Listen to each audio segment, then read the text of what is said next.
வணக்கம். இது எஸ்தர் ராணியின் அற்புதமான கதை.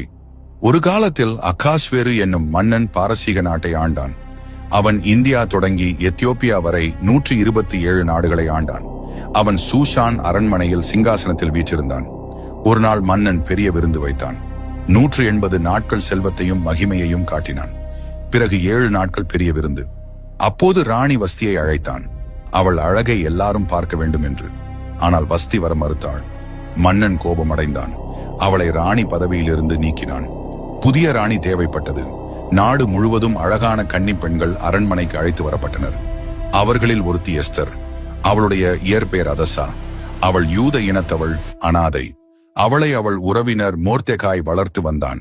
மோர்தெகாய் எஸ்தரிடம், நீ யூத இனத்தவள் என்று யாருக்கும் சொல்லாதே என்று சொன்னான். எஸ்தர் அரண்மனையில் சிறப்பாக பராமரிக்கப்பட்டாள். அவள் அழகும் நற்பண்பும் மன்னனை மிகவும் கவர்ந்தது. அவன் அவளை ராணியாக தேர்ந்தெடுத்தான். எஸ்தர் இப்போது ராணி ஆனாள். மொர்தெகாய் அரண்மனை வாசலில் இருந்தான். ஒரு நாள் அவன் மன்னனுக்கு எதிரான சதியை கேட்டான். 2 வேலைக்காரர்கள் மன்னனை கொல்ல திட்டமிட்டனர். அவன் எஸ்தரிடம் சொன்னான். எஸ்தர் மன்னனிடம் தெரிவித்தாள். சதி தடுக்கப்பட்டது. ஆனால் மொர்தெகாய்க்கு பரிசு கொடுக்கப்படவில்லை. பிறகு ஆமான் என்ற அதிகாரி வந்தான். மன்னன் அவனை மிக உயர்ந்த பதவிக்கு உயர்த்தினான். எல்லாரும் ஆமானுக்கு மண்டியிட வேண்டும் என்று கட்டளை. ஆனால் மொர்தெகாய் மண்டியிட மறுத்தான். ஏனெனில் அவன் ஒரே கடவுளுக்கு மட்டுமே தலை வணங்குவான். ஆமான் கோபமடைந்தான்.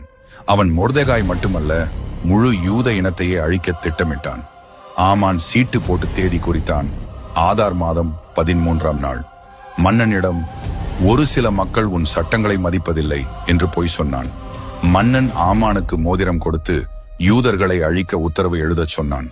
நாடு முழுவதும் கட்டளை போனது. யூதர்கள் துக்கத்தில் ஆழ்ந்தனர். மொர்தெகாய் எஸ்தரிடம் வந்தான். நீ ராணியாக இருப்பது இந்த நேரத்துக்காகத்தான். மன்னனிடம் போய் உதவி கேள் என்றான். எஸ்தர் பயந்தாள். அழைப்பு இல்லாமல் மன்னன் முன் போனால் கொல்லப்படுவேன் என்றாள். ஆனால் அவள் தைரியமடைந்தாள். 3 நாட்கள் உபவாசமும் ஜெபமும் செய்யுங்கள். நான் அழிந்தாலும் அழிவேன் என்று சொன்னாள். 3 நாட்களுக்கு பிறகு எஸ்தர் அழகான ஆடை அணிந்து மன்னன் முன் சென்றாள். மன்னன் அவளை பார்த்து மகிழ்ந்தான். தன் தங்கக்கோலை நீட்டினான். எஸ்தர் உயிர் பிழைத்தாள். அவள், நீங்களும் ஆமானும் என்னுடன் விருந்துக்கு வர வேண்டும் என்றாள். முதல் விருந்து முடிந்தது. ஆமான் மகிழ்ச்சியுடன் வீடு போனான். ஆனால் மொர்தெகாய் மண்டியிடாததால் கோபம். அவன் 50 முழ உயரமுள்ள தூக்கு மரம் கட்டச் சொன்னான். அன்றிரவு மன்னனுக்கு தூக்கம் வரவில்லை. அவன் அரச சரித்திரத்தை வாசிக்கச் சொன்னான். மொர்தெகாய் தன்னை காப்பாற்றியது நினைவுக்கு வந்தது. அவனுக்கு என்ன பரிசு கொடுத்தோம் என்று கேட்டான். ஒன்றுமில்லை என்று தெரிந்தது. காலையில் ஆமான் வந்தான்.